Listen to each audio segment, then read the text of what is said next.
Hey everybody, Paranoid here, back with another Raid Shadow Legends video.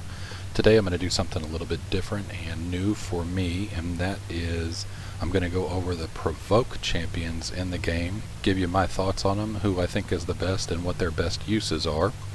I do not have all of these champions, so a lot of them are going to be looking up in the index, and then for some of them that I do have, we'll go through and do a little bit of demonstration gameplay, how they're useful in dungeons, how they're useful in arena, some different gearing ideas, and what you can do with those champs yourselves if you happen to have them sitting in your vault or in your collection and looking for a way to make use of them. Before we get started, don't forget to like and subscribe.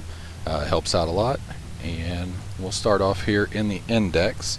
So what I'm going to do, I'm going to go over the legendary champions that have the provoke ability, and I am looking at AoE provoke for this. We'll kind of talk about their kits, what they bring to the table, what they have to offer, and then go from there. From there we'll go down to the epics, and there is actually one rare that has an AoE provoke as well. So the first one that I'm going to start off with is Drexar Blood Twin. He is a legendary demon spawn. He does have the AoE provoke on his A2. When buffed up, you can get that up to a 60% chance, which is on the lower end. I think it's one of the lowest percent chance to proc that debuff. It is on an A2. When fully booked, it's a 4-turn cooldown. And the other things that he offers, though, he does have a 3-hit A1 with a chance to apply HP burn, and then his passive, whenever he is attacked, he has a, when booked up, 75% chance to apply a HP burn to the attacker. His aura increases ally accuracy in all battles. Base stats are decent. He is a defense-based champion. He's actually defense and attack. Mainly scales off of defense, though you can see defense is the primary stat there. Decent HP at 18,000, or basically 19,000. Defense, it has a good base defense of 1398, so 1400 defense. Speed is okay at 97. So he is one that in certain scenarios could definitely be used, but I don't really consider him a top provoke champ because he does not have a 100% chance to place that provoke. Going to be along the same lines as our next AoE provoke legendary, and that's Ignatius. He's in the Ogren tribes. On his provoke, he has a 75% chance when booked up on a 4-turn cooldown. He does have, with his A1, he has a chance of placing a stun, 25% chance to place a stun, and on his A3 he does have a 100% chance to place an HP burn on all enemies for 2 turns. The debuff cannot be resisted. This makes him amazing in things like spiders.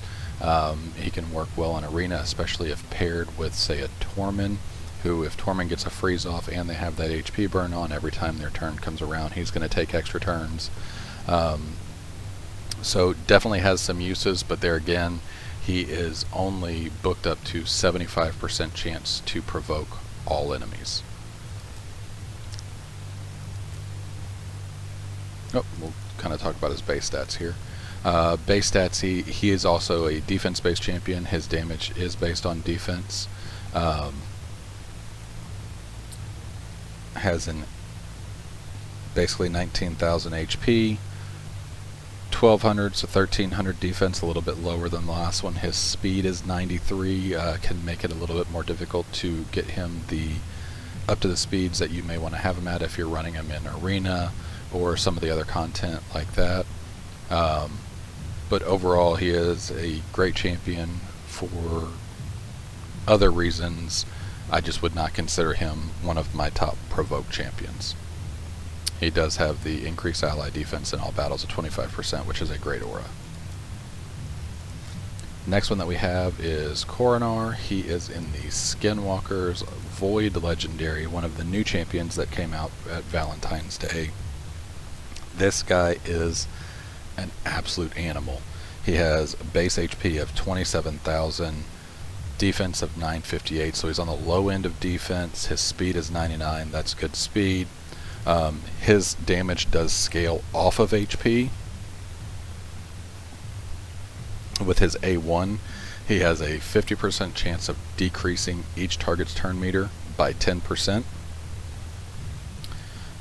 With his A2, he can be booked up to a 100% chance to provoke all enemies, place a block debuff, and a 60% increase defense buff on himself, and that is on a 3-turn cooldown.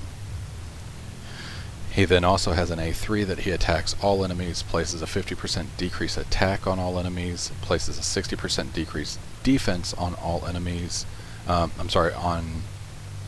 targets under a decrease attack, and that can be booked to a 4-turn cooldown. That synergizes really well with his passive. He counterattacks whenever he's hit by an enemy that has a decrease attack, decrease defense, or decrease speed debuff. So he can synergize himself with that passive, but also if you have a debuffer on your team, he is going to do a great job with those counterattacks, having a 50% chance to decrease 10% of the turn meter every time he's counterattacking. He can just lock the enemy team down. When they do get the opportunity to finally take a turn, they're going to be limited to their A1 and using it strictly on him. He has this massive HP pool, makes it very easy to build just outrageous HP numbers, and then his damage scales on those outrageous HP numbers. He does have a second passive that he places an increased defense on all allies for 2 turns if he kills an enemy.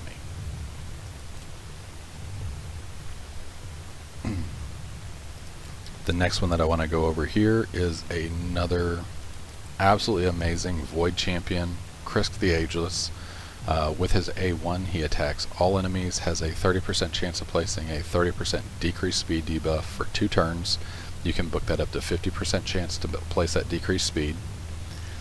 On his A2, he attacks all enemies, places a 50% ally protection buff on all allies except for himself, a 15% continuous heal buffs on himself for 1 turn. Also increases the duration of all ally buffs for 1 turn. That can be booked down to a 3-turn cooldown. His A3 is where he has his Provoke. It is a 100% Provoke. It is not a damage-based skill, therefore, which he's Void, so you don't have to worry about weak hits anyway.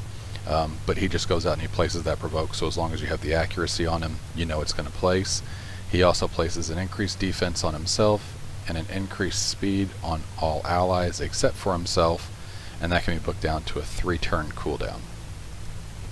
His passive at the start of every round, he places a shield buff on all allies for 2 turns equal to 50% of his max HP, has a 75% chance of placing a 60% decreased defense and a 50% decreased attack debuff on the attacker for 1 turn when they attack him.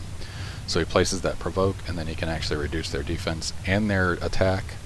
Can book that up to 75% to place those debuffs, places a shield on allies, provides an increased speed, increases the duration of buffs on allies, and has a decreased speed that he has a 50% chance to place on all enemies. HP has an amazing he is a defense-based champion, as you can see. For a defense-based champion, he's at 19,500 HP, 1,500 defense, an amazing amount of defense. He has good speed at 94. I'm sorry, it's actually not the best speed, but at 94 with the increased speed buffs that he provides, it is definitely workable and manageable. Another top tier provoker that if you pull him, he is a must book to 60 and will absolutely help your team in pretty much any content that you want to have him help in. Next, we're going to go to another absolutely top tier champion in Martyr. She is a Sacred Order legendary. Martyr has the Provoke on All enemies, it is a 100% chance to place on all enemies, can be booked down to a 4-turn cooldown, also places a 50% decrease attack debuff. She is a defense-based champion. Her A1, she provides a decreased defense on the enemies. On her A2, she places a 60% increased defense and a counterattack on all allies for 2 turns. She's one of only 2 champions in the game that actually put it on all allies, and one of 3 that has a team counterattack, Skullcrusher being the 3rd. Of course, he does not place the counterattack on himself. That can be booked down to a 3-turn cooldown as well. And then she has an amazing aura of increase ally defense in all battles by 33%. Good base HP at 20,145. Defense is a good 1,409. Speed is 93. There again, she is a little bit on the slower side, so we'll take some little bit more gearing to hit all the stats that you would need when you're trying to either pump her up into a speed comp for arena, or even a speed comp for clan boss, or to even get her to the breakpoints for, say, Ultra Nightmare clan boss. But once you get her there, definitely absolutely worth it. Top tier champion, and provides so much with her in her kit. So she is definitely one of the top Provoke champions that you could get. The next one that I want to go over is our previous fusion dwarf girl, Maulie Tankard. Maulie is a defense-based champion. On her A1, there is really nothing significant about it. She attacks 1 enemy. Her A2 is a Provoke debuff on all enemies and has a 50% chance to place it for 2 turns instead of 1. She also places a 30% reflect damage on herself, so not only does she provoke them, but then she's going to reflect 30% of the damage back at them when they do attack her. It may not seem like a lot, but especially in an arena fight, every little bit can add up, and can be the difference between a win and a loss. Can book that down to 3 turns. She also has this amazing skill here that can be booked down to 4 turns, a 4-turn revive, in which she revives an ally with 50% HP, fills their turn meter by 50%, and places a block damage debuff on that ally for 1 turn. So when you're bringing Maulie into a fight, you are not bringing her in for the damage that she can deal. You are bringing her in as a support champion. She has a passive that whenever she is hit, she fills all allies' turn meters by 15%. Can be booked down to a 1-turn cooldown. So basically, every round when she gets hit, she's going to give everybody a 15% increase in their turn meter. Her base stat, she has okay HP at 18.4, good defense at 14.6, amazing speed at 107. So what that means for her, as I said, you're not really relying on her for the damage. You want her to get out there and provide that crowd control to take away the enemy's ability to do any of their other attacks other than their A1, and to focus that A1 on her, which is then going to turn around and give a 15% increase to the rest of your champs with them. That base speed makes it very easy, makes it much easier to get her geared up and have her be the fastest, or at least one of the fastest on your team, so that she can place that provoke before the enemy team has a chance to go at all.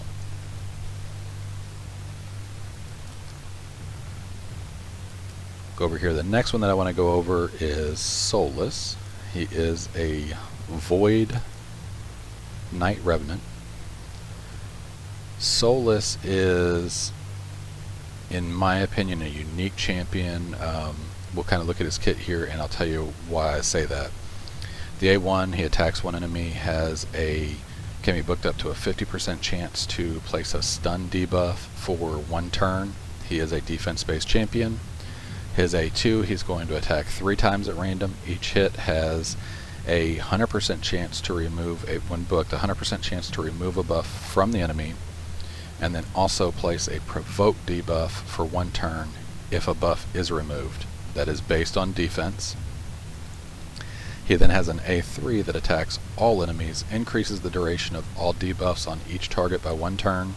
then places a Provoke debuff on all enemies for 1 turn, places a shield buff on this champion for 2 turns equal to 30% of the damage inflicted. The damage increases by 10% for each debuff on the target, and it is defense based. So with this guy, you're going to go through, you're going to stack defense on him. I find it best to build him 100% crit and high 100% crit rate, high crit damage. You can get this cooldown down to a 4-turn cooldown. So one thing that you'll notice with a lot of champions that have a percentage increase based on something or another, like with Draco he gets 10% increase on his A1 for each debuff that the enemy has. That caps out on the amount that he can do. With Soulless, the only cap that you're going to have is the fact that there's a 10 debuff limit on the champions. So you can, if you can get 10 debuffs put up on them before he takes his turn, you're going to increase the damage that he does by 100%. You're then going to place a Provoke on all of them, and you're going to place a shield on yourself that's equal to 30% of the damage that you inflict. You can get a massive shield, go in, nuke down the entire enemy team. Anybody that is still alive, they're going to have to try to break through your shield with their A1 on a Provoke. They're not going to get through that shield, and it's going to leave it free for the rest of your team to come back through, cycle back through, and finish him off. He has good HP at 19.6. Defense is on the lower end for base defense at 12.5. His speed is absolutely horrendous at 87. But in the manner that we are using him, it's not necessarily a bad thing. The way I like to use him and the way I want to use him is I actually want him to go after my debuffers.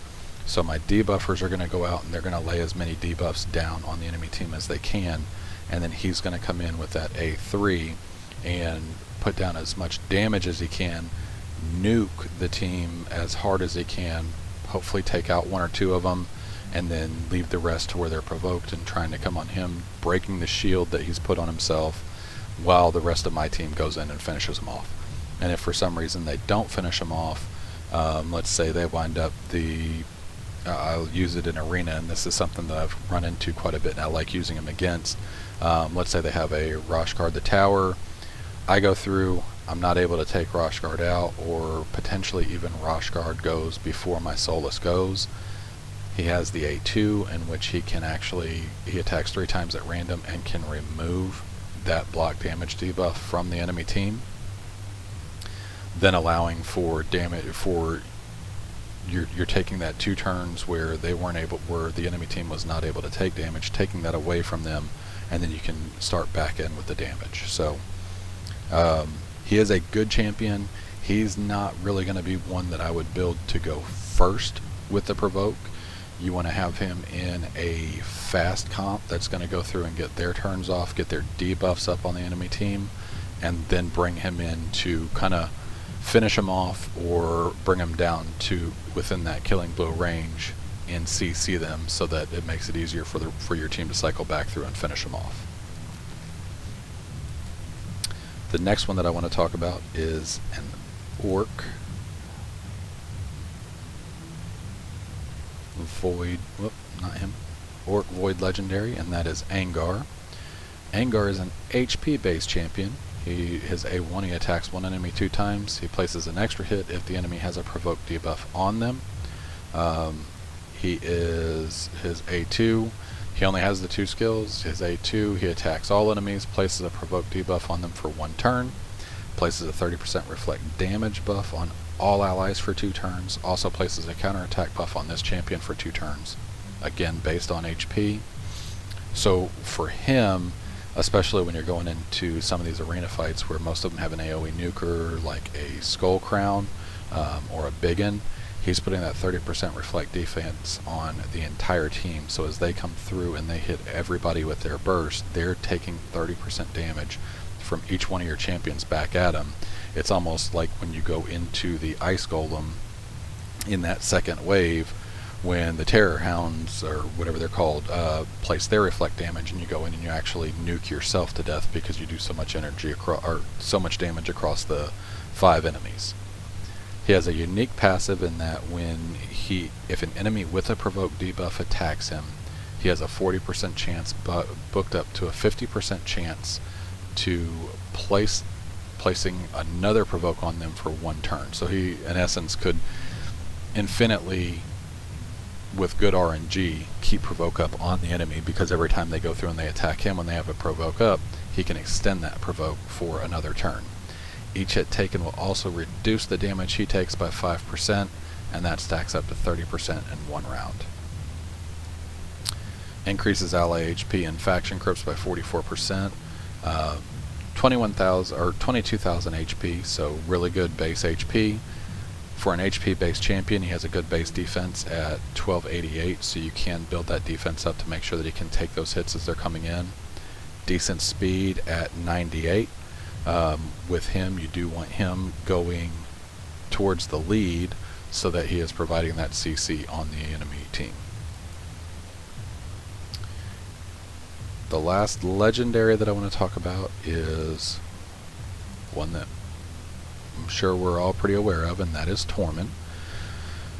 Torment is another one that with his AoE Provoke, it is not 100%, it is 80% chance to place that Provoke for 1 turn if they are not under a freeze debuff. If they are under a freeze debuff, he places a block buff and 100% heal reduction debuff on them for 2 turns.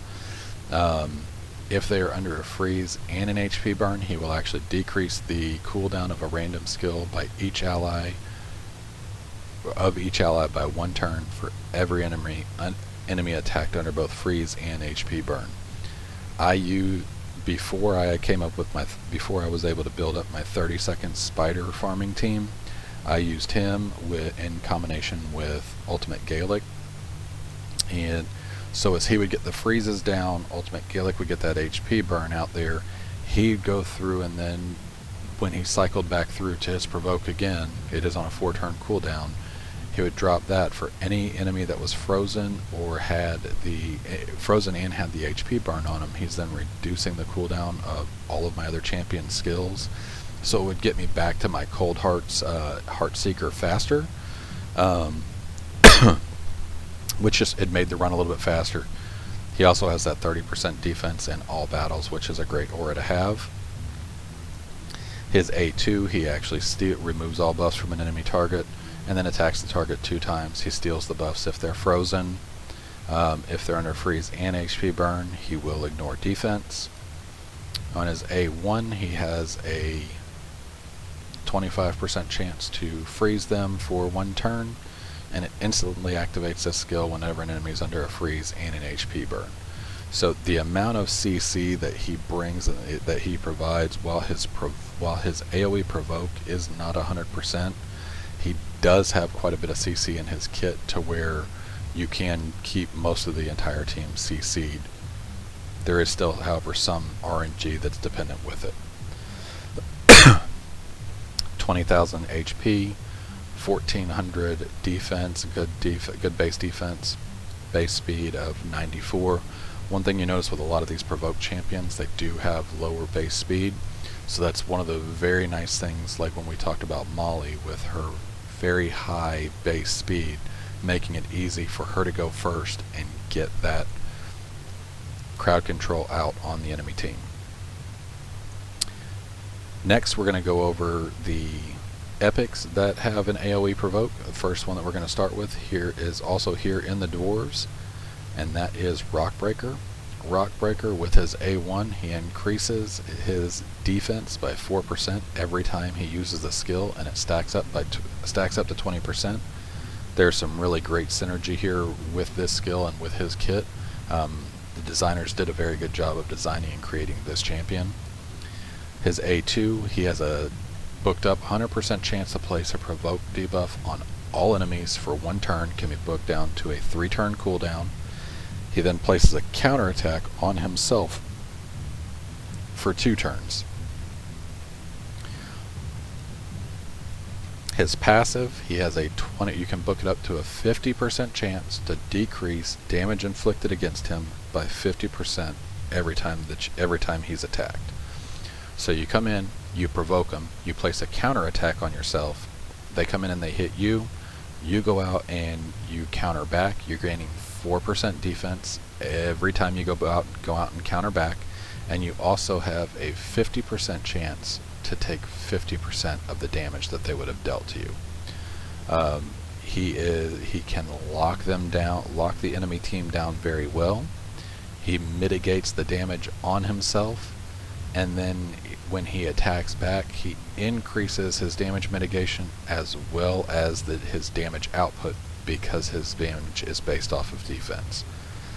He gives a 30% defense buff in arena. You're probably not going to use that, as speed is still the king arena aura to have out there. He has good HP at 18.5. His defense is 1300 for an epic. That's a good base defense. Speed is 91, so he is a slower champion.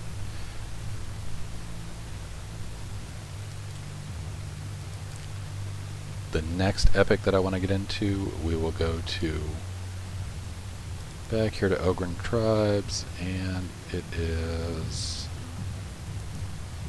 no, not him, Grimskin. Here we go.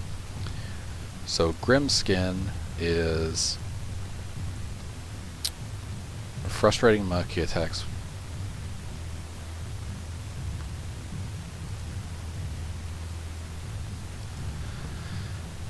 so for him, I would not really consider him a great team AoE provoke. He attacks one enemy 2 times. Each hit has you can book it up to a 60 or a 70% chance of placing provoke for 1 turn. He then has a 60% chance, when it's booked up, a 60% chance of placing a provoke on all other enemies for 1 turn if the first provoke is placed. So you gotta have that 70% hit the first time, then a 60% chance for the rest of them to go through. He is defensive based. If you watch Murder Inc.'s video that he just put out, he is actually one of the highest damage modifier defensive based champions in the game. So he can put out a lot of damage with his skills, but as far as providing that CC control with an AoE provoke, I don't have him high up on my list at all there, just because of the randomness and the low percentage to actually land it on all enemies. Next one that we'll talk about is Lash Survivor. She is an epic orc.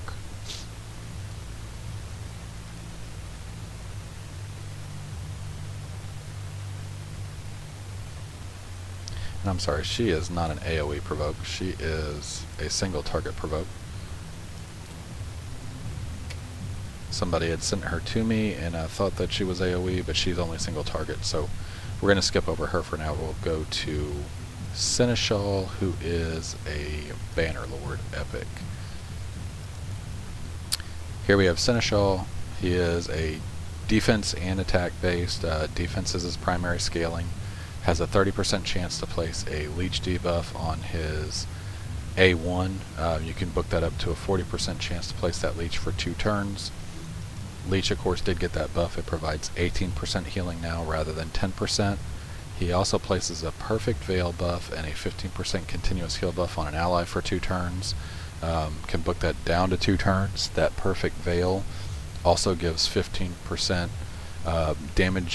decreased damage from AoE attacks. And then he has a counterattack buff, places a counterattack buff on himself for 2 turns, and has a booked up 100% chance to place provoke on all enemies for 1 turn. So he is a very good supporting champion. You can come out and start with the A3, get the provoke. You can book it down to 4 turns, get the provoke on everybody, place a counterattack on himself, and then he will go through and shield your allies via Perfect Veil. Also give that continuous heal on him. And when he hits back, he does have decent damage, being that he's defense based, and he also has the chance of putting that leech debuff on the enemies. So when your team comes through, they're going to get some inherent lifesteal when they make their attacks. He has good HP at 20k. Defense is 1266. Okay for an epic. He does have really good speed at 107, so kind of like Maulie, you can get him out there, get him built up to where he gets that provoke out before anybody else takes a turn, which just provides that extra level of protection for your team. The last one that we're going to go over is Umbral Enchantress. And she is a defense-based demon spawn. Her A1, she attacks one enemy, damage increases as current HP decreases. On her A2, she attacks all enemies, has a 100% chance to place a block buff debuff for 3 turns, damage is based on defense. And then on her A3, she attacks all enemies, has a 100% chance of placing a provoke debuff for 2 turns. A 2-turn provoke is very strong. Places an unkillable buff on herself for 2 turns. Places a block cooldown on herself for 2 turns, or for 5 turns, I'm sorry, and the block cooldown cannot be resisted or removed. So pretty much once you use the A3, you are not going to be able to use your A2 again. So if you're wanting to be able to use that A2, you're going to have to manually use the A2 first and then come in and drop the A3. When you put that A3 on though, you're going to have that provoke and the unkillable. That provoke is for 2 turns. So is the unkillable, which then means that it does provide the opportunity for your team to go through and nuke out the other team while they're focusing on her. HP is pretty low at 15.3, decent defense at 1354, and the speed there again 93 on the lower end of the speed, like most of the Provoke champions that we've looked at. The last one I just kind of want to give a little shout out to here is the Skinwalker rare Gnarlhorn. Gnarlhorn is damage is based on attack. However, he does have a provoke debuff that he can place on all enemies for 1 turn, and a 30% increased defense buff on himself for 2 turns. He can then also place an unkillable buff on himself for 2 turns on a 3-turn cooldown. The provoke is also on a 3-turn cooldown, and he provides ally defense in dungeons by 27%. If you're coming up through the game, this can be a great one to use to help carry you through some dungeon waves to keep the enemies to keep those waves from targeting your DPS dealers. He has good HP at 17,000 for a rare.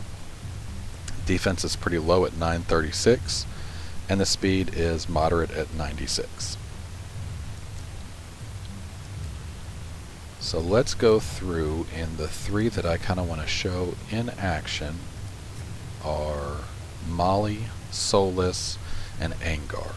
I have all of them 60 and 6-star ascended. I have not put any books or masteries into any of them yet. I am still deciding which one that I want to focus on and prioritize first to get those books and those masteries. We're going to go into arena. We'll start off in arena here, and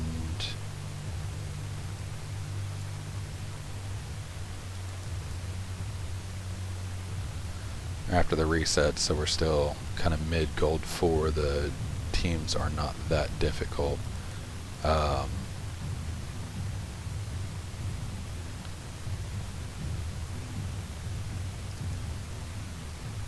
Let's go here, and we're going to go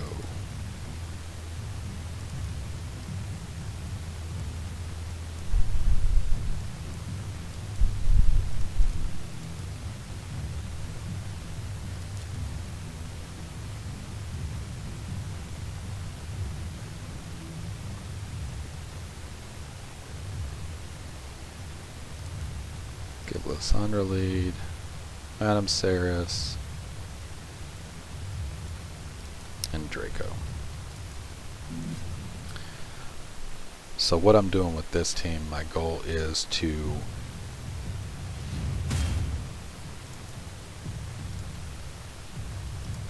we're going to come through, decrease their turn meter, increase the buffs that I have on mine, place some buffs with Draco,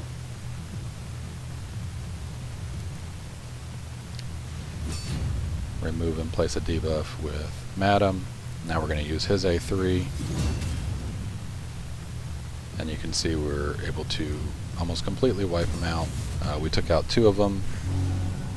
You can see the shield that he received from that, and now it's an easy fight.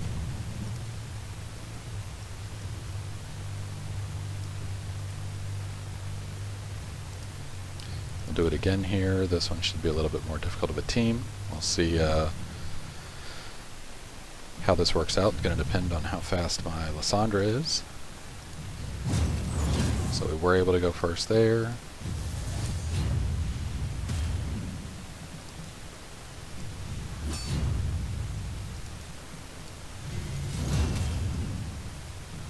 Now Sifi is provoked, so even though she can be such a problem for everybody in arena, with her being provoked she cannot revive Miscreated Monster.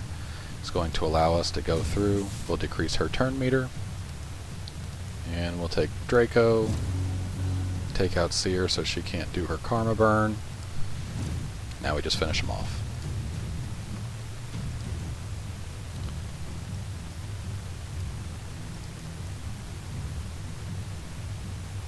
This one here, we're going to go Maulie.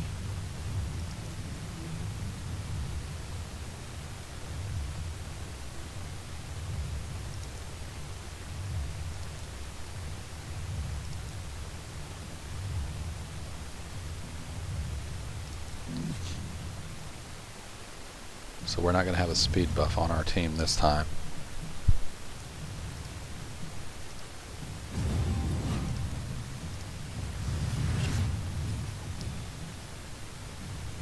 Want to get the bombs down. We're going to provoke them. Decrease defense and weaken.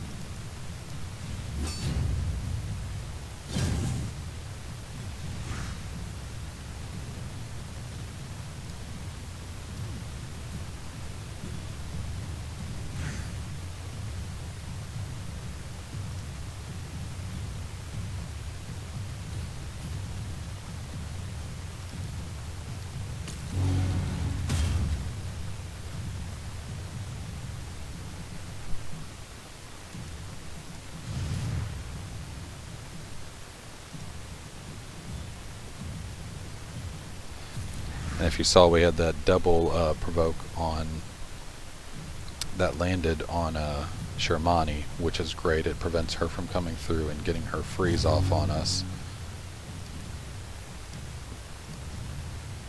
And we can actually just hit auto here now.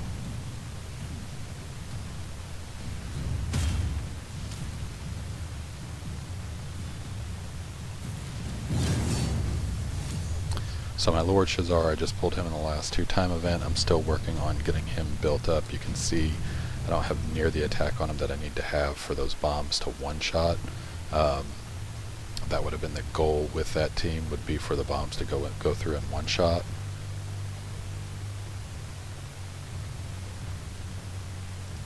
Here we go, they have an Angar. So let's take it and we'll go Angar against Angar.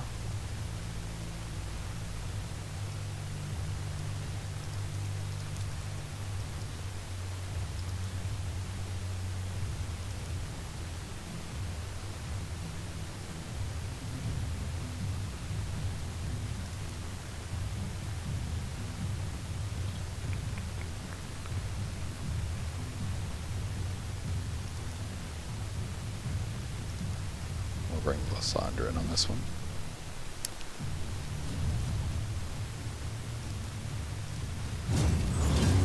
So you can see we decrease the turn meter across the board. That's now going to allow my Angar to go. Got the Provoke up across the board. We'll get our decreased defense and weaken.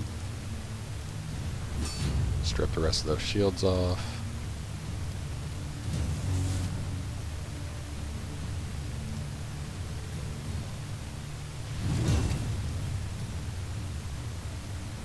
You can see it extended his Provoke again. He's still provoked there.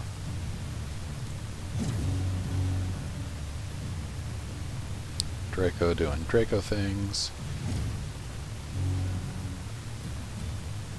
His Provoke did not extend.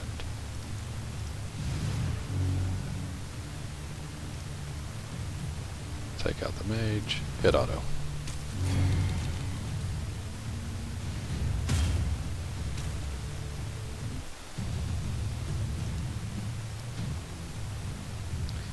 Alright, now we will jump back over and let's take a look at the gear that I have on those 3 Provoke champions that we were looking at.